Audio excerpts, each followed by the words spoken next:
तपस्या की शक्ति और उसका उपयोग। तपस्या क्यों? तप की महिमा लोक प्रथित है, वेद प्रतिपादित है, श्रुति सम्मत और शास्त्र अनुमोदित है। तप की महान शक्ति से देव, ऋषि और नर सभी अवगत हैं। तप तन को सबल, सहिष्णु, मन को शुद्ध, दृढ़ और बुद्धि को प्रखर बनाता है। तप से चित्त शुद्धि होती है। तप से आत्मज्ञान का मार्ग प्रशस्त होता है। महर्षि पतंजलि कहते हैं, कायेंद्रिय सिद्धिर शुद्धि क्षयात् तपसः। तपस्या से अशुद्धि का क्षय हो जाने से तन और इंद्रियों में शक्तियाँ आ जाती हैं। तप से अंतःकरण के कल्मश दूर होते हैं। तप से पाप का नाश होता है। तप चित्त के विकारों का नाश कर मानव के हृदय रूपी सिंहासन को भगवान के विराजमान होने के योग्य बनाता है। तप से हृदय का तन्मांद दूर होता है। तप से चित्त दर्पण स्वच्छ होता है और ज्योतिर्मय आत्मा का प्रकाश विकीर्ण होने लगता है। तप से हृदयस्थ परमात्म ज्योति प्रकाशित होकर अंतःकरण को प्रकाशित करती है, आलोकित करती है। तप से हृदय में विराजमान सच्चिदानंद की अभिव्यक्ति होती है। तप से अंतस्तः परमात्मा का अनंत ज्ञान स्रोत प्रस्फुटित होता है। तप से ही नर नारायण की अनुभूति करता है।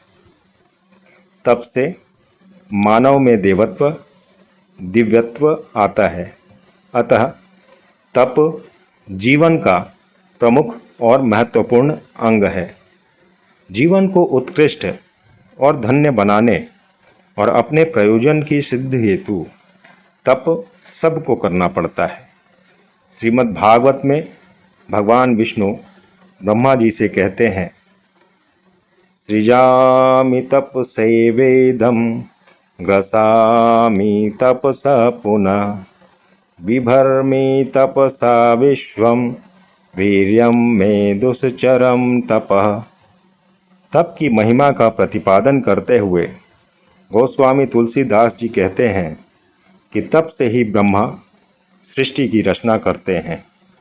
तप से ही विष्णु संपूर्ण संसार की रक्षा करते हैं। तप से भगवान शिव संहार करते हैं और तप से शेषनाग जी पृथ्वी के भार को धारण करते हैं। तप बल रचई प्रपंचु विधाता, तप बल विष्णु सकल जग त्राता, तप बल शंभु करहि संघारा, तप बल शेषु धरई मही भारा। ऐसी तप की महिमा है। ब्रह्मा, विष्णु और महेश भी तप के द्वारा अपना कार्य सिद्ध करते हैं। तप कैसे करें? श्रीमद् भगवद गीता में भगवान श्री कृष्ण कायिक, वाचिक और मानसिक 3 प्रकार के जप का विधान करते हैं। देव द्विज गुरु प्राज्ञ पूजनम शौचमार्जवम ब्रह्मचर्य महिषाम च शारीरम तप उच्यते। अनुद्वेगकरं वाक्यम सत्यम प्रियहितं च यत् स्वाध्यायाभयसनं चैव वाङ्मयं तपोच्यते। मनः प्रसादः सौम्यत्वं मौन्यमात्मवनिग्रह भावसंशुद्धिरित्येत् तत्पओ मानव समुच्चयते। देवता, ब्राह्मण, गुरु और ज्ञानियों का पूजन, पवित्रता, सरलता, ब्रह्मचर्य और अहिंसा ये शारीरिक तप कहे जाते हैं। जो उद्वेग न करने वाला, प्रिय, हितकर और सत्यवाणी है तथा जो स्वाध्याय और नाम जप का अभ्यास है उसे वाणी का तप कहा जाता है। मन की प्रसन्नता, सौम्यता, शांत भाव, मौन, आत्मनिग्रह, भाव की पवित्रता, ये सब मानसिक तप कहे जाते हैं। इस प्रकार कायिक, वाचिक और मानसिक तप को भगवान श्री कृष्ण ने हमारे समक्ष प्रस्तुत किया। तपस्वी सावधान, तप जनित शक्ति का कभी भी दुरुपयोग न करें। तप की महिमा का वर्णन करते समय तप की सकारात्मक उपयोगिता का वर्णन किया गया था। संसार में कहीं भी उत्कृष्टता और जीवन में दिव्यता प्राप्ति हेतु तप की आवश्यकता होती है। व्यक्ति के जीवन की सफलता उसके तप की ओर इंगित करती है। अतः साधक का उद्देश्य सर्वदा आत्मविकास, आत्मानुभूति और ईश्वर दर्शन या परमात्मा का साक्षात्कार ही होना चाहिए। इसी से सभी प्रयोजन सिद्ध हो जाते हैं। किंतु यदि साधक तपस्या की अवधि में सजग और विवेकी नहीं रहा तो तप जनित प्राप्त क्षुद्र सिद्धियों में ही उलझकर संसार में मान यश प्राप्ति के चक्र में अपना अमूल्य जीवन गंवा देगा और अंत में इस संसार से रिक्त हाथ पश्चाताप करते हुए चला जाएगा। कुछ तपस्वी तो अहंकार में आकर दूसरे का अनिष्ट कर देते हैं।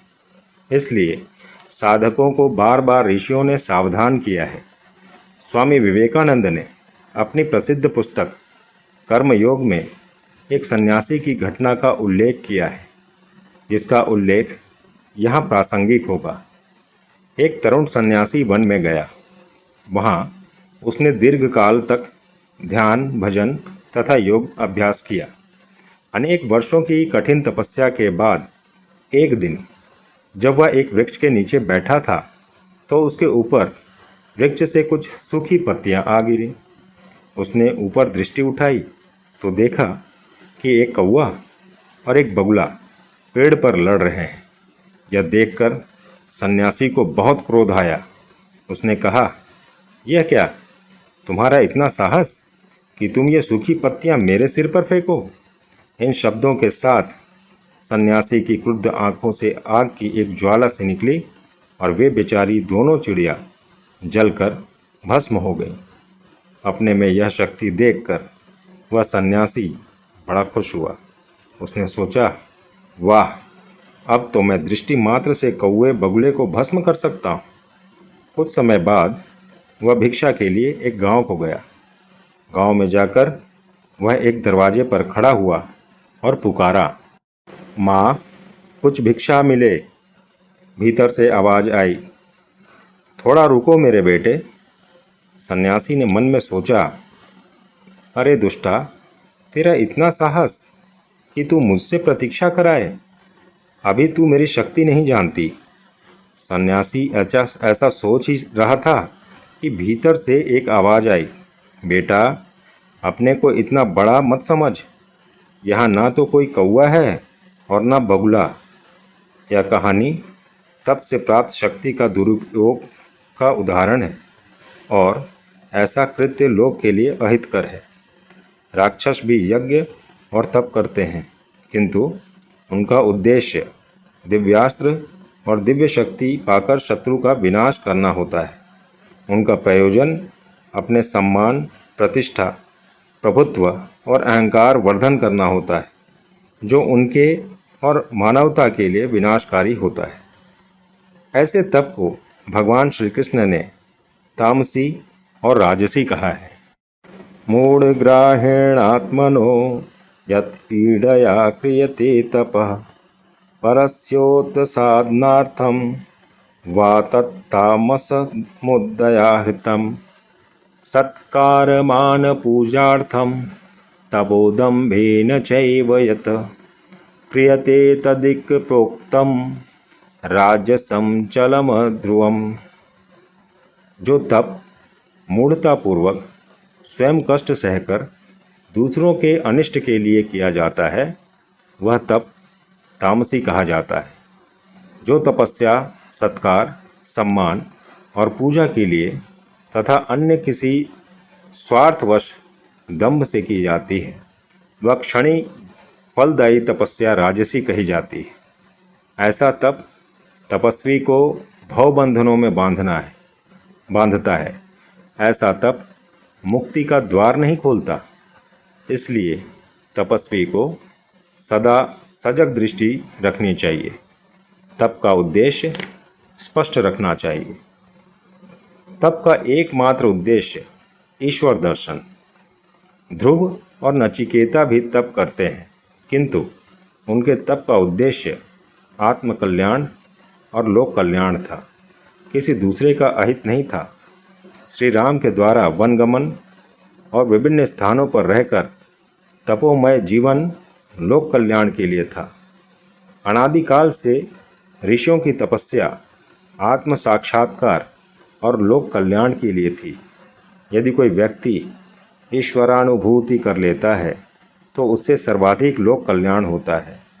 स्वामी विवेकानंद का भारत भ्रमण के दौरान विभिन्न स्थानों पर ध्यान, तप, लोकहितार्थ था। श्री रामकृष्ण की दक्षिणेश्वर में तपस्या लोक कल्याण के लिए थी। अतः तपस्या का उद्देश्य आत्मानुभूति और लोक कल्याण ही होना चाहिए। किसी भी प्रकार से चमत्कारिक शक्तियों को प्राप्त कर लोक प्रदर्शन नहीं। श्री कृष्ण ने फलाकांक्षा रहित होकर श्रद्धा से कायिक, वाचिक और मानसिक तप को सात्विक तप की संज्ञा दी है। श्रद्धया परया तपम तपस्त्रिविधम नरै अफलाकांक्षीभिर्युक्तै सात्विकम परिचक्षते। तप का उद्देश्य परमात्मा साक्षात्कार होने से तपस्वी का जीवन सुरक्षित रहता है। एकमात्र ईश्वर दर्शन, परमात्मानुभूति से ही जीवन सार्थक, सुरक्षित और धन्य होता है। पग पग, पल पल तपस्वी के जीवन में संकट आते रहते हैं, बाधाएं आती रहती हैं, जिससे परमात्मा के प्रति पूर्ण शरणागति से ही रक्षा होती है और साधक दृढ़ता से ही अपने लक्ष्य की ओर अग्रसर होकर लक्ष्य को प्राप्त करता है। जय श्री राम कृष्ण।